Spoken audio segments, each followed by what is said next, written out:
So now we move on to the 77th and 79th days here, exchanging self and others. So after the preliminary practices here, we contemplate on exchanging oneself and others. Exchanging means self-happiness and self-virtue are to be given to others, and in exchange, taking others' sufferings into oneself. Now, this is a lot more like what we call Tonglen than what we traditionally look at as exchanging self and others.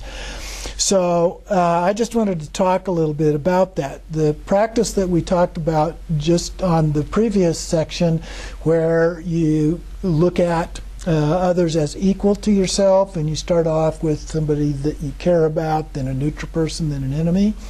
You can do the same thing for this exchanging self and others. The only thing is that you exchange, instead of just thinking about them, wanting that, you actually try to imagine yourself in their shoes, so to speak.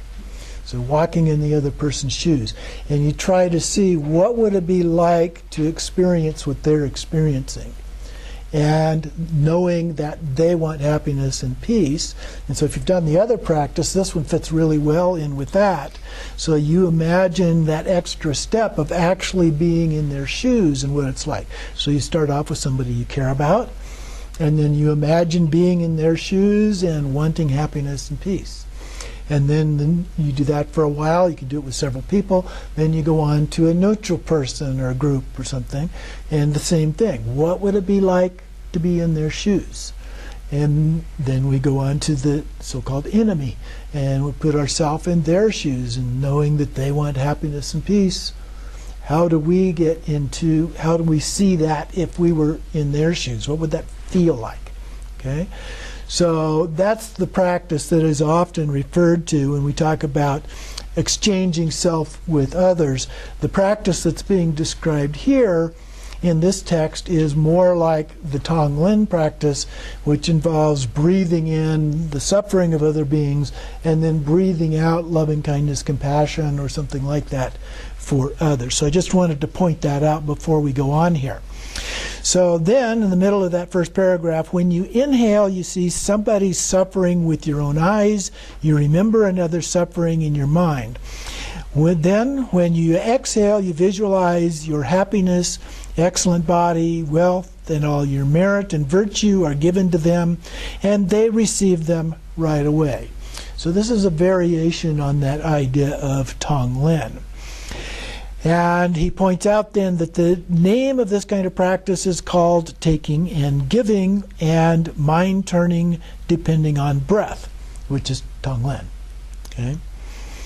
And so then Geshe Patoa practiced 6 years on only this. He could abandon completely any self-fixation. If you practice taking and giving in your mind, even if you have little experience, in the future, when you practice Bodhisattva's conduct for the sake of beings, you will accomplish a lot of benefit for sentient beings. There are many other great benefits that you can learn from the words of my perfect teacher. There's a bunch of stories and things in there that can be very helpful as well. And then we conclude by resting our mind and then saying the dedication prayers as a part of that.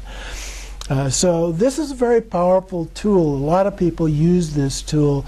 When you see somebody suffering on the streets, you can use this to just visualize as you breathe in that you're taking in the suffering, and it goes into your heart and is transformed into this loving kindness, compassion that you breathe out to them. Or you can use the examples that he describes here. As you're doing that, you're giving your mind and your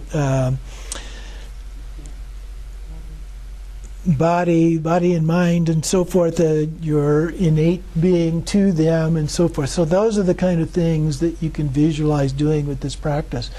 And it changes your mindset as a part of this. The more you do that kind of thing, the more it begins to change how you perceive other beings and how you perceive what we call good or bad as a part of that. And recognize that everybody is suffering. And then he goes on and concludes with a few other comments at the bottom of this, with the last paragraph.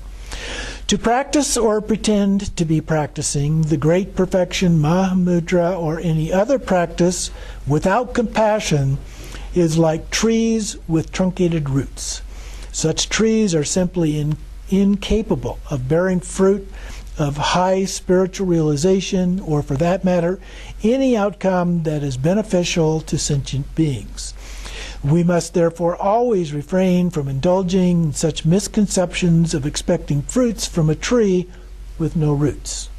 Without compassion, the practice of great perfection, yogic techniques, or even the accumulation of karmic fortune cannot be treated as integral parts of the Buddhist Mahayana tradition.